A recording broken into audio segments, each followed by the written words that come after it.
Welcome back to our channel జిమ్కే tech and creations. Guys ఇప్పుడైతే మీకైతే ఆల్రెడీ నేను నా యొక్క ప్రీవియస్ వీడియోలో చెప్పాను అనమాట. సి లాంగ్వేజ్ సెషన్స్ అయితే స్టార్ట్ చేయడం జరుగుతుందని. సో ఆల్రెడీ మీరు తమిళలో చూసే వచ్చి ఉంటారు. సో సి లాంగ్వేజ్ యొక్క ఇంట్రొడక్షన్ మనం ఏమైతే చెప్తాం ఈ యొక్క సి లాంగ్వేజ్ కోర్సులు అనేది అయితే ఇప్పుడైతే మీకైతే చెప్పడం జరుగుతుంది. సి లాంగ్వేజ్ కోర్స్ వచ్చేసరికి so C language what is the C language? C language అనేది ఒక programming low level programming language కదా.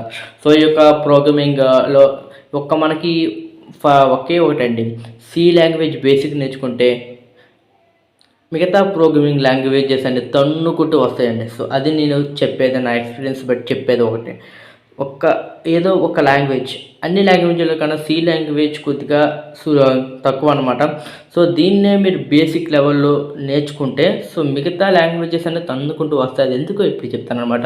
సో సి లాంగ్వేజ్లో సి లాంగ్వేజ్లో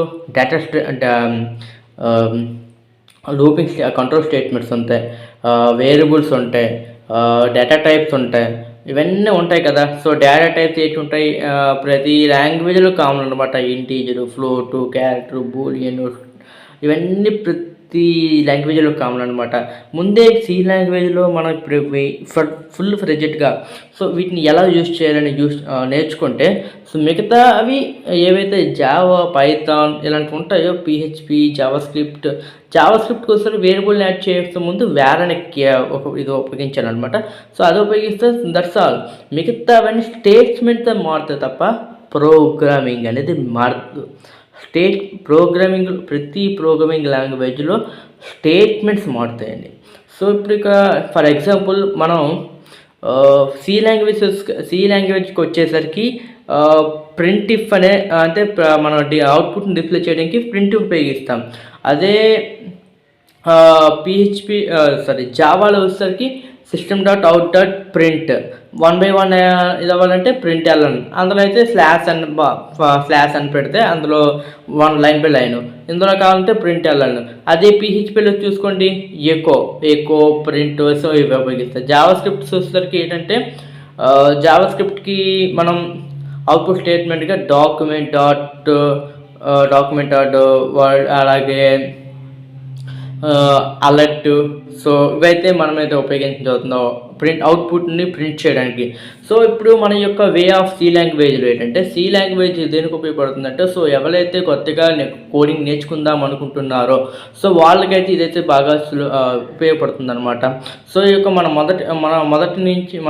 మొదటి నుంచి అయితే మనమైతే కొద్దిగా బేసిక్ లెవెల్లో అయితే చెప్పుకుందాం. సో ఇది అయిపోయిన వెంటనే ఆల్రెడీ ప్రీవియస్ వీడియోలో చెప్పాను, front end, back end, database. So దాని తర్వాత ఇంక ఫర్దర్గా కొత్త ఏవైనా ఉంటాయి. సో జావా కూడా చెప్పడానికి ట్రై చేద్దాం. సో ఇవన్నీ చెప్పాలంటే ఫస్ట్ మీ యొక్క సపోర్ట్ అనేది నాకు ఉండాలి. సో మీ యొక్క సపోర్ట్ ఉంటే ఏదైనా చేయొచ్చు అనమాట. సో ఇప్పుడు కానీ ఈ యొక్క ఇంట్రడక్షన్ అంటే నేను ఇంట్రడక్షన్ అన్నాడు కదా, ఏంటి ఇవన్నీ చెప్పానంటే, సో ఇంట్రడక్షన్ అంటే ఏమి ఇవ్వాల్సిన అవసరం లేదు, ఏం చెప్తాం అవి చెప్పడం అంటే. సో సి లాంగ్వేజ్కి ఇంట్రడక్షన్ అంటారా? సో సి లాంగ్వేజ్కి ఇంట్రడక్షన్ ఏంటంటే ముందంతా మనం చెప్పాల్సిందే అనమాట. సో ఫస్ట్ ఏంటో డేటా టైప్ చెప్తామని ఇవన్నీ చెప్పాలి. సో ఇవన్నీ చెప్పే బదులు ముందు అందులో ఏమి నేర్చుతాం, ఎందుకు ఇది ఉపయోగపడుతుంది అనేది నా యొక్క ఇంట్రడక్షన్ అనమాట. మీకు ఈ యొక్క సి లాంగ్వేజ్ ఇంట్రడక్షన్ వీడియో నుంచి అనమాట. ఈ యొక్క సి లాంగ్వేజ్ ఒక్క లాంగ్వేజ్ మీరు కానీ సక్సెస్ఫుల్గా ఫుల్ ప్రొజెక్ట్గా సో అది ఫుల్గా అవ్వచ్చు, బేసిక్ లెవెల్ కావచ్చు, నేర్చుకుంటే సరిపోతుంది. సో ఆటోమేటిక్గా మిగతా లాంగ్వేజెస్పై మీరు మామూలుగా దృష్టి పెడితే స్టేట్మెంట్స్ అవే మారుతాయి, మిగతా అవన్నీ ఈజీ అనమాట, మీరు తున్నుకోవచ్చు అనమాట. So okay guys, so next అయితే మనం సి లాంగ్వేజ్ డేటా టైప్స్ని అయితే స్టార్ట్ చేద్దాం నెక్స్ట్ వీడియోలో.